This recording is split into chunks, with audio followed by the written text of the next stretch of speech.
গতকালকেরই একটা পেপারে পাবলিশ হয়েছে, একটা পেপারের নিউজের কাটিং বলছি। হ্যাঁ, এসআইআর শীঘ্রই রাজ্যে, বা রাজ্যে শীঘ্রই এসআইআর বলে হেডলাইন দিয়েছিল পেপারে। সেখানে বলা হচ্ছে রাজ্য জুড়ে দ্রুত ইআরও এবং AERO. ERO full form electoral registration officer, আর AERO additional electoral registration officer. নিয়োগের ক্ষেত্রে নবান্নে চিঠি রাজ্যের মুখ্য আধিকারিক, অর্থাৎ আজকে যেখানে গিয়ে ইমতিয়াজ ভাই নাসির সাহেবরা দেখা করে আসলেন, সিইওর পক্ষ থেকে নবান্নতে চিঠি পাঠানো হয়েছে।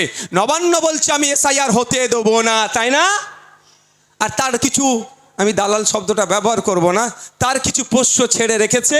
তারা বলছে দেখোছো নওশাদরা কি বলছে বা হাকিকুল সাহেবরা কি বলছে। কিন্তু নবান্নে চিঠি গেছে, নবান্ন চিঠির পরিবর্তে কি করেছে আপনাদের জানা দরকার তো নাকি?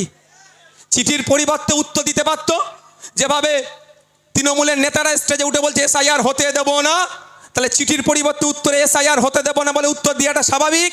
কিন্তু নবান্ন এই চিঠি পেয়ে তড়িঘড়ি চিফ সেক্রেটারি আমাদের ওয়েস্ট বেঙ্গলের মনোজ পান স্যার সমস্ত ডিস্ট্রিক্টের ম্যাজিস্ট্রেট ডিএম সাথে ভার্চুয়াল মিটিংয়ে বসলো, ফিজিক্যালি নয়, তড়িঘড়ি। উনার দাদা বলেছে বাংলাতে এসআইআর করবো, আর উনি তার সুযোগ দেবে না। তড়িঘড়ি অনলাইনে মিটিং করো, কবে ডিএমরা আসবে অত সময় নাই। দাদার আদেশ এসেছে, এদেরকে আতঙ্কিত করতে হবে, 2000 পরের বারে আতঙ্কিত করতে হবে। এই আতঙ্কিতর ফল আগামী দিনে আমরা নেব। কি হচ্ছে, তড়িঘড়ি ডিস্ট্রিক্টের ডিএমগুলোর সাথে অনলাইনে মিটিং কে করেছেন?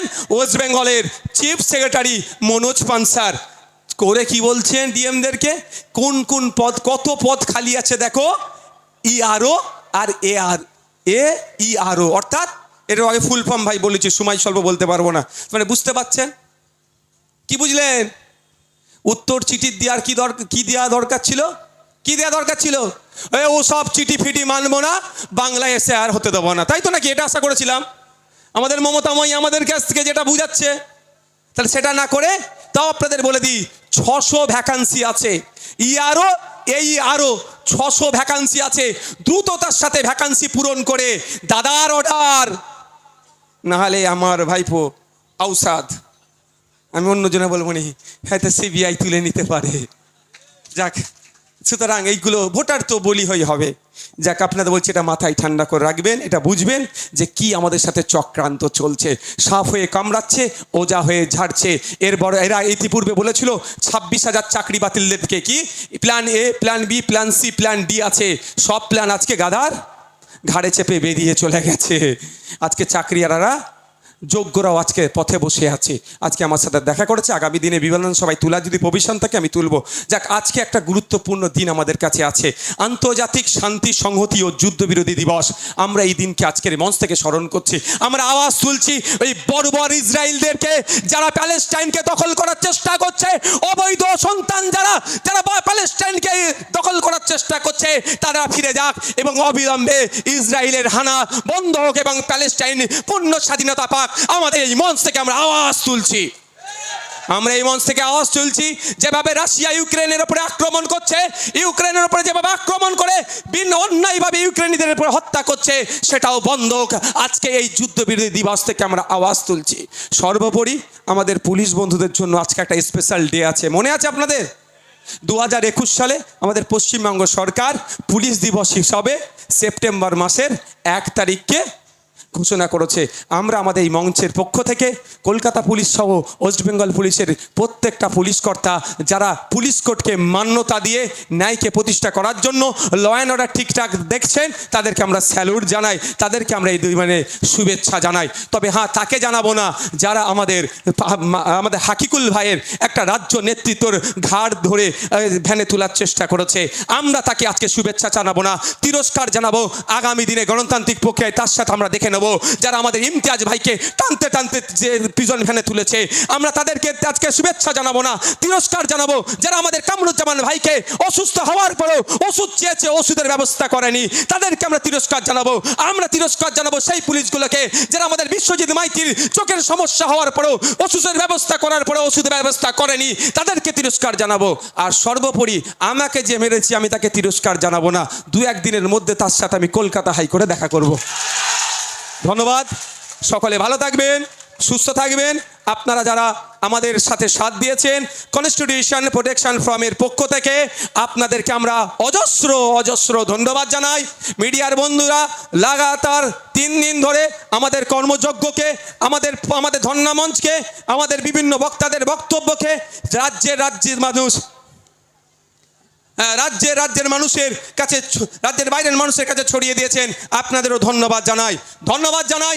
আমাদের কনস্টিটিউশন প্রোটেকশন ফোরামের মঞ্চের ডাকে যে সমস্ত আরও অন্যান্য সংগঠনরা এসেছেন, আমাদেরকে পাশে থেকে শক্তি জুগিয়েছেন, সেই সমস্ত সংগঠনের নেতৃত্ববৃন্দদেরকে এবং তাদের কর্মী সমর্থকদেরকে ধন্যবাদ জানাই। কলকাতা পুলিশের এখানকার যেনারা দায়িত্বশীলেরা আছেন, আমাদেরকে এই প্রোগ্রাম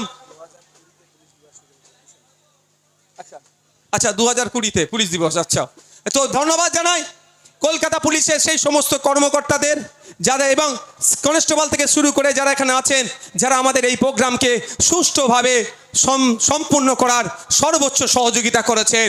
আপনাদের একটা শেষ কথা বলে আজকের এই প্রোগ্রাম আমরা সমাপ্ত করব।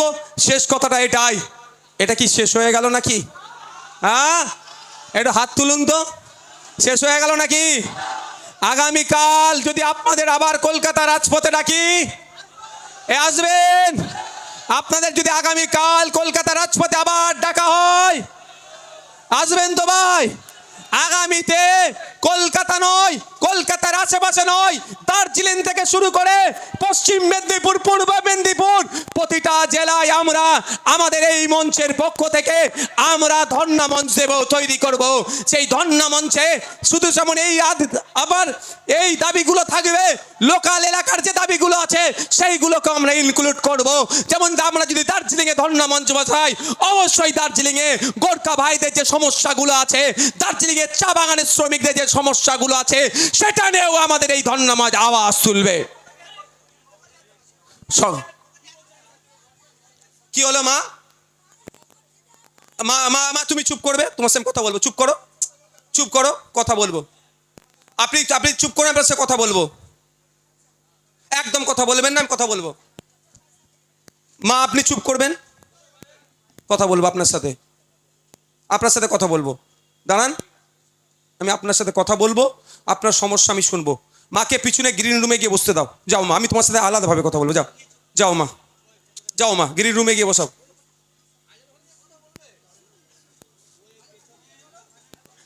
আমি আপনাদের বলি, আপনারা রাজি আছেন তো আমাদের ডাকে সাড়া দেওয়ার জন্য? মিথ্যা মামলার ভয় খাচ্ছেন নাকি? আমি শুধু একটা কথা বলবো, 2019 সালে এখানের মধ্যে অনেকের নামে মিথ্যা NRCC এর মামলা হয়েছিল, খেয়াল আছে? সেই মামলা কিন্তু 2025-এ কেন হয়নি মনে আছে কি? 2024 সালে আমাদের হয়ে আইনসভায় বলার মতো কেউ নাই। 2025-এ দাঁড়িয়ে আমাদের হয়ে আইনসভায় অন্তত একটাও, কি বলে ওটাকে গো, সলতে না কি বলে গো, হ্যাঁ সলতে আছে বলার এই সাহসে আমাদের নেতৃত্বদের রাতের অন্ধকারে বাড়িতে গিয়ে করার সাহস প্রশাসন বা শাসক দেখাতে পারেনি। শুধু এটাও আপনারা মাথায় রাখবেন।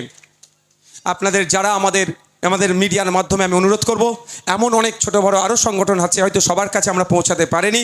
আমি আমাদের মঞ্চের পক্ষ থেকে সিনিয়র লিডার্সদেরকে সামনে রেখে আপনাদের প্রত্যেককে আহ্বান করছি, আপনারা আসুন, আমাদের মঞ্চকে আরও সমৃদ্ধ করুন। আপনাদের জ্ঞান বুদ্ধি শক্তি দিয়ে এই মঞ্চকে আগে নিয়ে যাওয়ান চালিকা শক্তি হিসাবে আপনারা আসুন, দায়িত্ব আপনারা নিন। এই বলে আমাদের স্লোগানিংয়ের মাধ্যমে আমাদের এই বক্তব্য এখানেই সমাপ্ত করছি। আমার নাম স্পেশাল স্লোগান দেবেন।